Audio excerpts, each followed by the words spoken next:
So in today's video, I'm going to take you along in my home to show you what we use for homeschooling, to do a little tour. We don't really have a specific room that we only use for homeschooling. We homeschool on our kitchen table and that works for us. And then we read books in our living room on our couch. And then where I store a lot of different places in my office and then hallway and living room. So I'm going to take you along and show you, maybe to give you some ideas and just to make you also realize that if you sometimes see some videos on Instagram or anywhere online and you see some families that have a specific room just for that and you feel like you need to have that to homeschool, well, I am here to show you that you don't.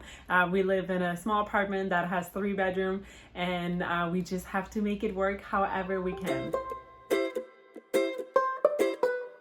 So welcome back to my channel, Homeschool in Paradise, and welcome if you're new. My name is Magali. I have a 4 and a 6 years old and we live in Hawaii. So before I get too long in this video, I want to let you know that this is part of a collaboration. It is hosted by Clarissa from Sunny in the Suburbs, so make sure to go check out her channel. And then also the playlist, because other homeschool mamas are all going to be sharing and showing you their homeschool space room. So make sure to check out the playlist that is going to be down below in the description box.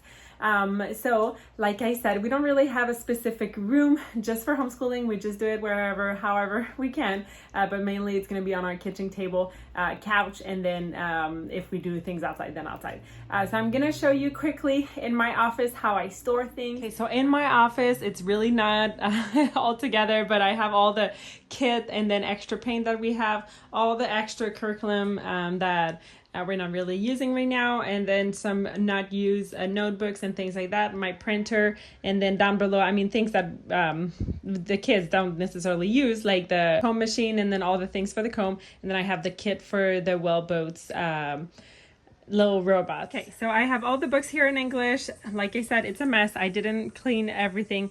And then here we store everything that is like our spines for our books, so nature study, science, and then when we're going to start geography, it's going to be here, and then all our crayons and things like that. And then down here I try to make clean up every few months. Right now it's all the extra coloring books that we use, and then we have all the French books here that we have. Okay, so the kids are playing Legos. We have Legos. This is so good for their brain and things like that. They play Legos all the time. And then you can see what my son did. Pretty cool with my daughter. In here, I now store all our book for the library. So we just went this morning for the library and then got some nice books. And then we have our counting numbers from 1 to 100. We have our map here that we use all the time. And then here I have our ABCs to practice ABCs. So we also have our piano. So it's a little bit of a mess. Our TV broke and then we're fixing things. And then on this side, whenever we do paint, it's going to be here. And then all our book in Spanish. And then these are games that we use. I rotate them, and then the rest it's going to be in our in the closet.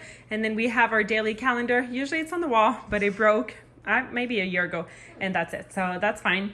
And then we have a map here with all the animals. Whatever I'm showing here, I'm going to put a link in my description box. So this is our couch where we read things. I keep my homeschool cart here. So this is my new one. I got it not too long ago. I'm super happy how tall it is. So yeah, definitely super happy. It's still messy, but it's okay. It have enough space to put everything.